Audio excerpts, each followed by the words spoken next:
Xhamati i nderuar, në këtë hutbe të xumah të kësaj dite të bekume, do të ndalem në një urdhër prej urdhave të Zotit. A ju e dini shumë mirë se urdhat e Zotit karshineve nuk janë për të na ngarku, nuk janë për të na rëndu, por urdhat e Zotit janë që jetën tonë me na i drejtu, që vlerat tona me na i rujt, që na si njerëz të jetojmë, të funksionojmë, të zhvillojmë ashtu si na ka hije si njerëz edhe si musliman. Dhe në të kundërt, në momentin që na i anashkalojmë urdhat e Zotit, çdo anashkalim i urdhrit të Zotit do të ketë pasoja.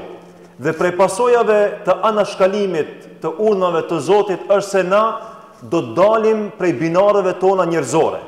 Do të ulet niveli i vlerave tona njerëzore, sa që do të arrim deri në gradën e egërsimit, ashtu sikur se na sot e shohim në jetën tonë, për cilën na nuk kemi nevojë të na dëshmon dikush tjetër, por na e shohim me sytë tonë, sot toka e Zotit, kinë në qiell, këto krijesat Zotit sikletin më të madh nuk e kanë prej krijesave tjera, por sikletin më të madh edhe rëndimin më të madh e kanë për vetë njerit të cilën njerë Zoti e ka caktu. Khalife, është khalife në tokë njeriu atëherë kur vepron dhe jeton me urdhat e Zotit.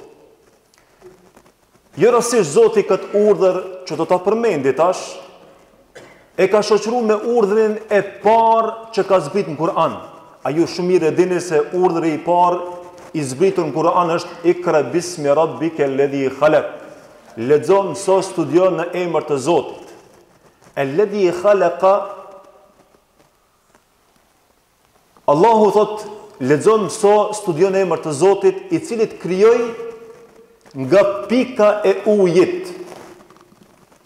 Domethënë këtë urdhër Zoti e ka shoqëruar me urdhrin e leximit, për të na treguar neve rëndësinë dhe vlerën e këtij urdhri, se sa është i rëndësishëm që na këtë urdhër ta zbatojmë jetën tonë. Në rënd të parë ta kuptojmë dhe të jetojmë me këtë dhe mos ta harrojmë deri në frymën e fundit. Për fat keq sot njerëzit kanë vullnet, kanë ambicie, kanë motiv me ditë shumë sende, po për fat keq mas paku kemi vullnet dhe motiv për ta njohur vetveten, për cilën Zoti na ka urdhëruar në ajetin e parë të Kur'anit. Ashtu sikur se na ka urdhëruar Zoti me lexu dhe me mësu, Allahu sikur se neve po na thot, o insan, lexo, mëso për me njohur vetveten. Nëse lexon edhe mëson dhe nuk e njeh vetveten, ti nuk din kur gjë. Nëse lexon dhe mëson dhe merr diplomë dhe i arrit titull shkencor, por nuk ke arrit me njohur vetveten, ti nuk din kur gjë, ti je xahili më i madh. Ti je ignoranti më i madh. Andaj jo rastësisht Zoti thot, lexo, mëso, në emër të Zotit i cili të krijoi nga një pikë uji. Allahu na njofton tash me vetveten tonë se kush jemi na.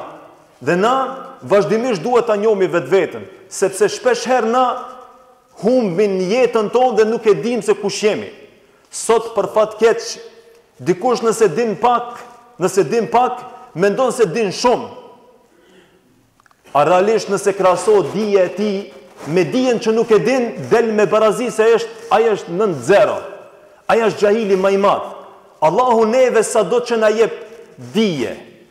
Dhe realisht mundësinë e dijes Zoti neve na i ka dhënë për ta njohur vetveten rend parë. Jo të mendojmë që na jemi shumë dishëm dhe s'kemi nevojë për dikant tjetër. Jo na me dijen tonë ta themi çafën tonë. Jo na me dijen tonë bëjmë dredhira. Jo na me dijen tonë bëjmë manipulime. Jo na me dijen tonë bëjmë gërdi dhe derdhim gjak në tokë Zotit. Por me dijen tonë ta njohmi vetveten se nuk dim kur gjë. Se Allahu në Kur'an thot, "Wa ma utitu min al-ilmi illa qalila." O insan, vetëm shumë pak dije të është dhënë. Ani pse ti mendon se din shumë, ama ta dish se në krahasim me dijen që nuk e din, ti je 0. Allahu mundësinë e pasurisë neve na ka dhënë me njoh vetveten tonë. Jo nëse unë i kam 2 dinar më shumë se ti, me mendu se e kum prek kulmin e qiellit me dorë. Se realisht sado unë me pas pasuri dhe sado ti me pas pasuri, në krahasim me atë që nuk e ki e dzeri je fukara. Je fukara. O entumul fukara, Zoti ka thonë. Nuk ka thonë vetëm për një kategori. Allahu ka thonë për krejt, për çdo gjenerat deri te njeri i fundit, edhe për pasanikun më të madh, ka thonë entumul fukara. Ti je fukara. Se në krahasim me atë që nuk e ki, ti s'ki kur gjo hiç. Allahu mundësin e forcës dhe energjisë na ka dhënë për me njoh vetveten, sepse në krahasim me atë që nuk e kemi në forcë dhe në energji, na jemi më të dobtit. Na jemi më të dobtit, sepse Allah në Kur'an ka thonë kështu: "Wa khuliqal insanu da'ifa." O ti që të mashtron forca, o ti që të mashtron pozita, o ti që të mashtron shoqënia, o ti që të mashtron përkrahja, ti je zaift, edhe duhesh me pas këtë ndjenjë dhe duhet me jetu me këtë besim se ti je zaift, dhe në momentin që të mushët mendja se ti je shumë i fortë, ta dish se ti kemi shkel vlerat njerëzore. Ta dish se ti mo vetëm se keme dal prej binareve të rregullave njerëzore. Ta dish se je ti duke shku drejt drejtimit të egërsirës, ashtu sikur se po ndodh në kohën e sodit. Se sa njeri është i paditur, sikur ta ketë edhe ketë dijen e njerëzimit. Se sa njeri është i paditur, sikur ta ketë dijen e ketë njerëzimit. Se sa njeri është fukara, sikur ta ketë pasurinë e njerëzimit. Se sa njeri është i pafuqishëm dhe i dob dhe zaift, sikur ta ketë fuqinë e njerëzimit. Allahu në surën Hajj na thret, edhe na thot: hajdeni bujrum edhe kuptoni veten se kush jeni ju. Shikoni veten pasqyre me këtë shembull dhe me këtë ilustrim që Zoti juve u asjell. Allah në Kur'an thot: "Ja ejuhen nasu duribe methelun festemi'u." O ju njerëz që po ju mashtron dija, o ju njerëz që po ju mashtron pasuria, o ju njerëz që po ju mashtron fuqia dhe energjia, o ju njerëz që po ju mashtron rinia, o ju njerëz që po ju mashtron çdo gjë në jetën e kësaj dunjaje. Ejani pak, ejani, ndaloni, ulni krahët pak, festemi'u, ndëgjoni mirë. Innal ladhina tad'una min dunillahi len yakhluqu dubaban walau ijtama'u lahu. Ata që ju i adhuroni përveç Zotit, para 1400 vjetëve, idhujt kanë qenë ato idhujt që i kanë ndërtu ata me durët e veta. E kanë ndërtu idhullin prej lloçit, e kanë ndërtu idhullin prej hekurit dhe prej drurit, dhe e ka adhuru. Na sot jemi në shekullin 21. Për neve kjo është primitivitet. Për neve kjo është diçka shumë e thjeshtë, shumë e keqe, por realisht jemi me një primitivitet më të keq dhe më të rëndë. Nëse na sot nuk i adhurojmë idhujt prej lloçit, na adhurojmë një idhull tjetër që e mshefmi në shpirtin dhe mendjen tonë. Na sot e adhurojmë pasurinë tonë. Na sot e adhurojmë dijen tonë shumë të vogël. Mendojmë se dim shumë edhe s'kemi nevojë për këshillat Zotit edhe të pejgamberit. Na sot s'kemi nevojë për islam se jemi në botën e teknologjisë. Nëse atëherë kanë adhuru idhuj tjerë, sot na po i adhurojmë disa idhuj tjerë. Mirë po Allahu në Kur'an thot: "Len yakhluqu dhubaban walau ijtama'u lahu." Nëse mendon se je i ditur, thuj dijes tone, le ta krijon një mizë. Nëse mendon se je i pasur, mbledhe pasurinë tone, edhe thuj pasurisë tone, le ta krijon një mizë. Nëse mendon se je shumë i fuqishëm, thuj i fuqisë tone, le ta krijon një mizë.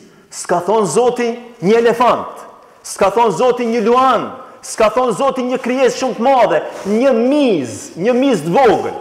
Edhe Allahu po flet me neve. Allahu po debaton me neve. Allahu po na sqaron neve. Allahu neve po don me na vetdisu, me kuptu se kush jemi na.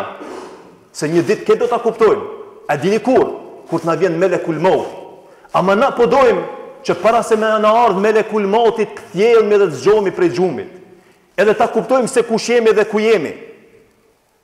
Wala ijtama'u lahu. Mos mundo. Sikur ta mbledhni këtë dijen e njerëzimit, nuk mundesh me kriju një mizë. Sikur ta mbledhësh këtë pasurinë e njerëzimit, nuk mundesh me kriju një mizë.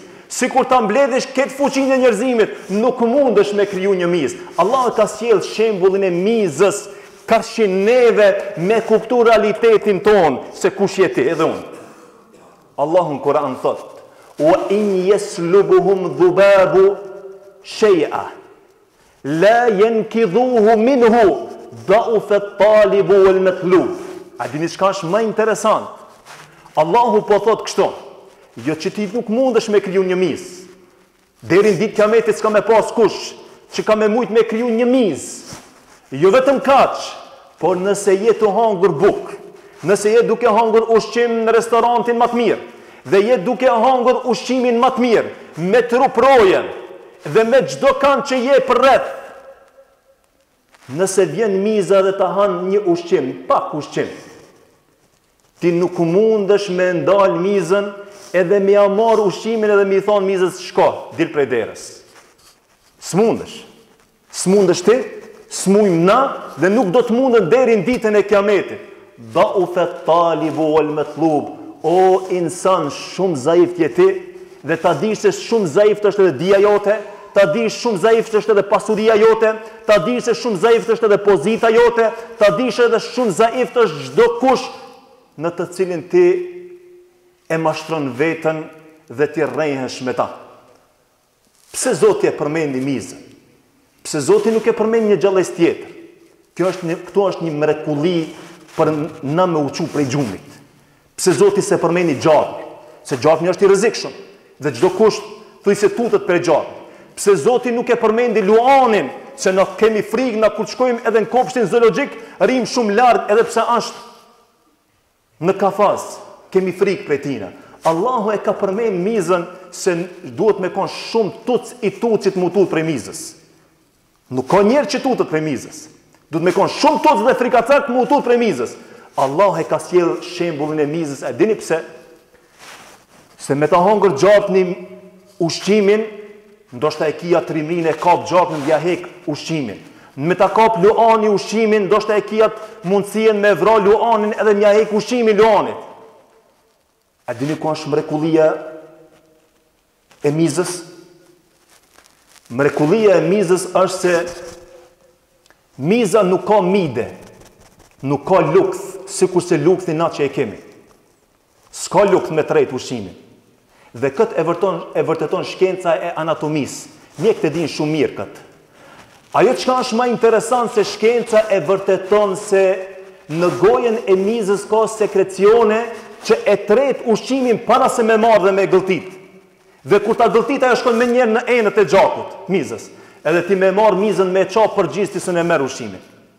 Këtu është mrekullia e Kur'anit, mrekullia e unit Zotit, që neve me na kthjell dhe me na vetdisu dhe me kuptu se sa jemi zaift në jetën e kësaj dunjaje.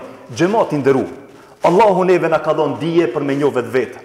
Dhe na vazhdimisht me dijen që e fitojmë dhe me dijen që e marrmi, duhet me u njoftu me vetveten tonë. Allahu na jep pasuri dhe na duhet me kërku pasuri me njoh vetveten. Allahu neve na jep energji dhe forcë dhe shëndet dhe çdo gjë në jetën e kësaj dunjaje na për me njoh vetveten. A dini se çka ndodh me njerin kur ta njeh vetveten?